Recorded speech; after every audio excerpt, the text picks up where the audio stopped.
Bonjour tout le monde à cette deuxième vidéo sur le processus d'inscription au programme English in Victoria.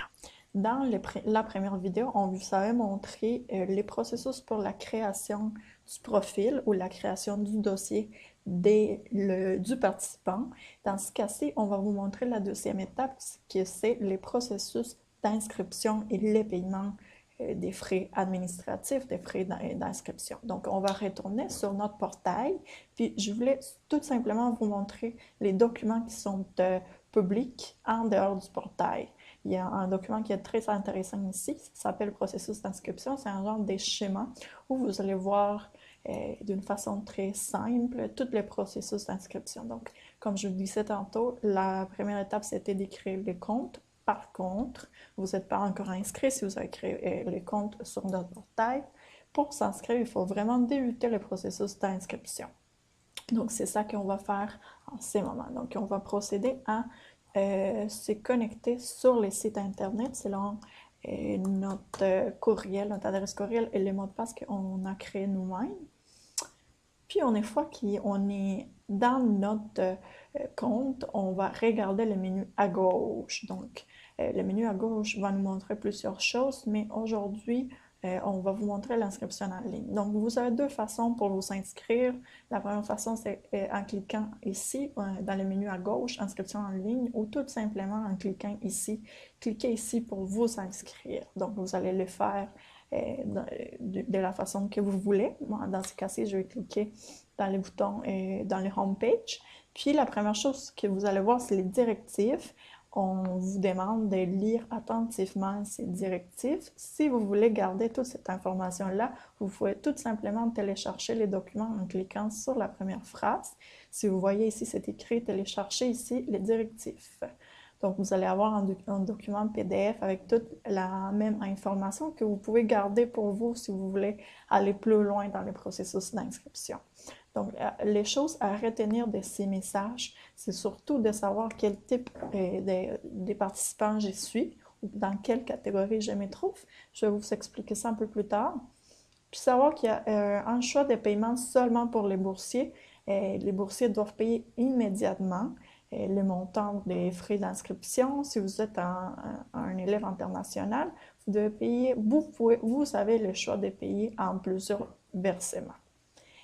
Il y a une autre chose intéressante dans ce message, dans ces directives, c'est qu'on va pouvoir aussi avoir l'information sur l'étape à suivre après l'inscription en ligne, c'est-à-dire qu'est-ce qui se passe après le processus sur le portail.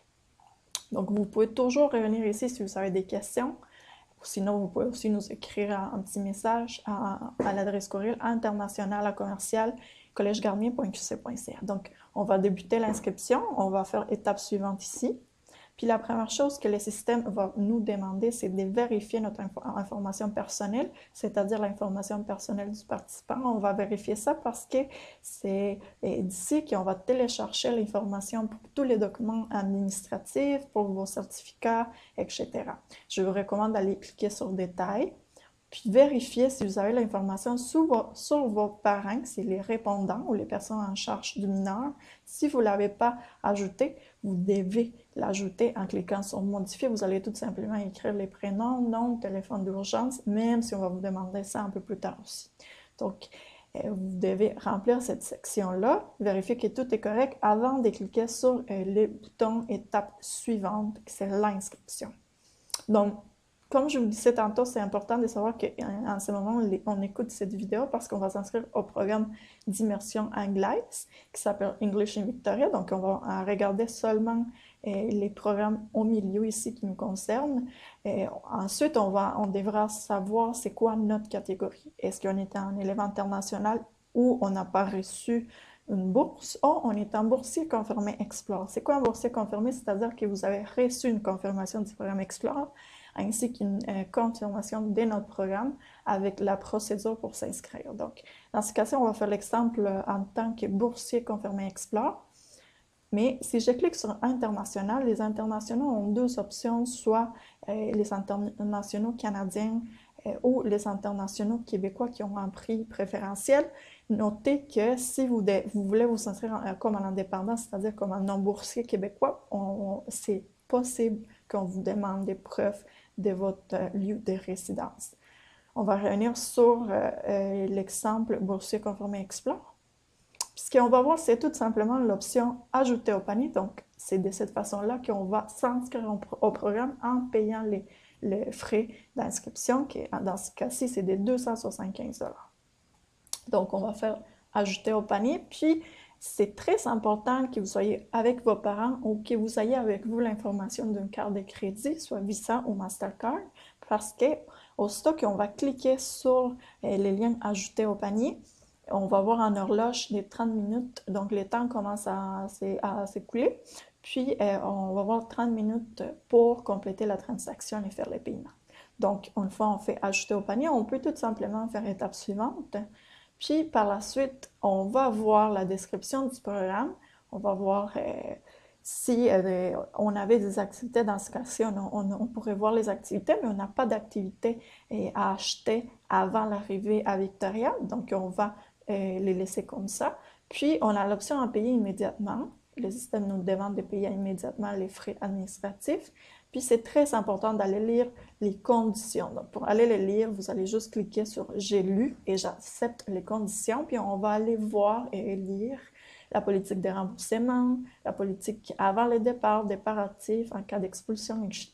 Donc, je vous recommande d'aller voir ça avant de procéder au paiement. Vous devez cliquer ici pour que le bouton « Confirmer payer mon panier » apparaisse. Puis ensuite, quand vous allez être prêt pour procéder au paiement, vous allez cliquer. Dans ce cas-ci, vu que c'est un exemple, on ne va pas remplir cette formulaire avec l'information de la carte de crédit. On va seulement vous montrer comment ça fonctionne. Ce qui est important ici, c'est que automatiquement, le système va mettre l'adresse courriel des communications principales qu'on a données dans la création, au moment de la création du dossier. Mais vous pouvez changer cette adresse courriel et, par exemple, écrire l'adresse courriel de vos parents ou de la personne qui paye. Donc, cette personne-là va recevoir la confirmation de la transaction, c'est-à-dire un reçu par courriel. Donc, une fois que vous allez remplir, ici, vous voyez c'est quoi le montant que vous allez payer, combien de temps vous avez payé et confirmé la transaction. Vous allez tout simplement cliquer sur « Payer » et un reçu va apparaître dans vos écrans. Dans ce cas-ci, on va faire « Annuler ». Mais le reçu qui va apparaître dans vos écrans, ça se ressemble beaucoup à ce que vous voyez en ce moment sur mon écran. À la place de voir « Transaction non complétée », on va voir « Transaction complétée » avec ce qu'on vient d'acheter et aussi un résumé de la politique de remboursement. Dans ce cas-ci, vous voyez, j'ai la version imprimable. Vous aussi, si vous allez payer, vous allez la voir. Mais sinon, vous allez avoir aussi un bouton « Réessayer ». Puis c'est comme ça qu'on va pouvoir recommencer le processus. Quand vous allez compléter les paiements, le système va vous sortir, vous déconnecter pour pouvoir processer votre paiement. Donc, vous allez tout simplement vous connecter une deuxième fois à votre compte.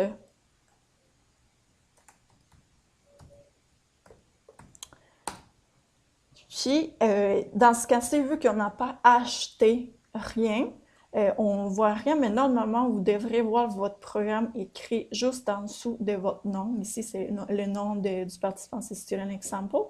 Mais vous pourrez le voir ici ou dans le lien « Mes activités », ça va être ajouté. Également, le lien « État de compte » sert à voir toutes les transactions qu'on va faire sur le portail. Donc, si vous avez payé les 275 $ ou les 300 $, vous allez voir la transaction.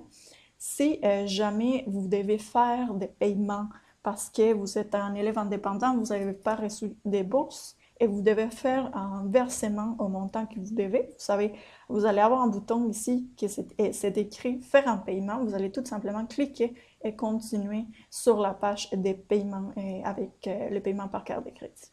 Aussi, le lien reçu va servir à pouvoir télécharger les reçus de la transaction de l'inscription. Puis finalement, le lien ici, document public, va vous servir à vous préparer à la troisième étape qu'on va vous expliquer dans la troisième vidéo. Donc, vous avez déjà créé les dossiers et ceci est en anglais, mais je vous les montre quand même. Ensuite, vous avez choisi votre programme. Puis la troisième étape, c'est de remplir le formulaire général et c'est sur ça qu'on va faire la troisième vidéo qui est juste qui va vous apparaître dans vos écrans ici. Donc, à tantôt!